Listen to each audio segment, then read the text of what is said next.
তোর এত বড় সাহস, তুই একটা ভিখারি হয়ে আমাকে বলিস বিয়ে করবি? তুমি যা চাইবে আমি তা মুহূর্তের মধ্যে পূরণ করতে পারি।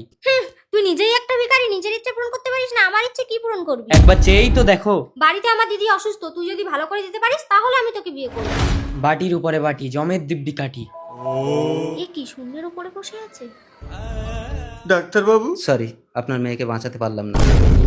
খোকা, বাবা দিয়া, স্ট্রেঞ্জ, এবার বাড়ি গিয়ে দেখো তোমার দিদি ভালো হয়ে গেছে। দেশ বিদেশের ডাক্তার পারলো না, এ কোথাকার কে? বাতি, দাদা কি হয়েছে? দিয়া ভালো হয়ে গেছে, তাড়াতাড়ি বাড়ি চলে আয়। তাহলে এবার তুমি আমাকে বিয়ে করো। আজ থেকে তুমি আমার স্বামী। মা তুই ভালো আমি হয়ে আপনার মেয়েকে বাঁচিয়েছি, আপনার মেয়েকে আমি বিয়ে করব। যা। দিয়া। কি হলো ডাক্তারবাবু, এবার আমার দিদিকে বাঁচান। Sorry, impossible. কিন্তু আমি আপনার মেয়েকে বাঁচিয়ে দিতে পারি, তবে আমাকে আপনার জামাই বলে মানতে হবে। মাস্টারমশাই, সোসাইটিতে আপনার সম্মান আছে, আপনি একটা ভিখারিকে আপনার জামাই করবেন? না না জি, আমার বড় মেয়েকে বাঁচাতে পারবে, আমি তার সাথেই ওকে বিয়ে দেবো। এই কেসটা তো উল্টে যাচ্ছে। দেখো দিদি আমার প্রাণ, দিদির জন্য আমি সবকিছু দিতে পারি, তুমি আমার দিদিকে বাঁচাও। ভন ভন ভোমরা প্রাণ দাও তোমরা, জম তুই ভাগ মরা তুই জাগ।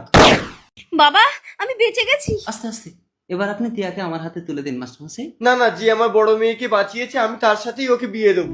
চল দিদি, তোকে আজ সুন্দর করে বউ সাজিয়ে দেবো। তোর চোখে জল কেন বাতি? তুই আমাকে এত ভালোবাসিস? তোর চোখের ভাষা আমি বুঝতে পারি রে বোন। তুই আমার জন্য নিজের ভালোবাসাকে আমার হাতে তুলে দিচ্ছিস। দিদি কি বলছিস দিয়া? হ্যাঁ বাবা, ওই মহাপুরুষের সাথে শাস্ত্রমতে বাতির বিয়ে হয়ে গেছে। আমি এই ভিখারিকে রাজপুত্র বানিয়ে আমার এই ছোট মেয়ের সঙ্গে বিয়ে দেবো।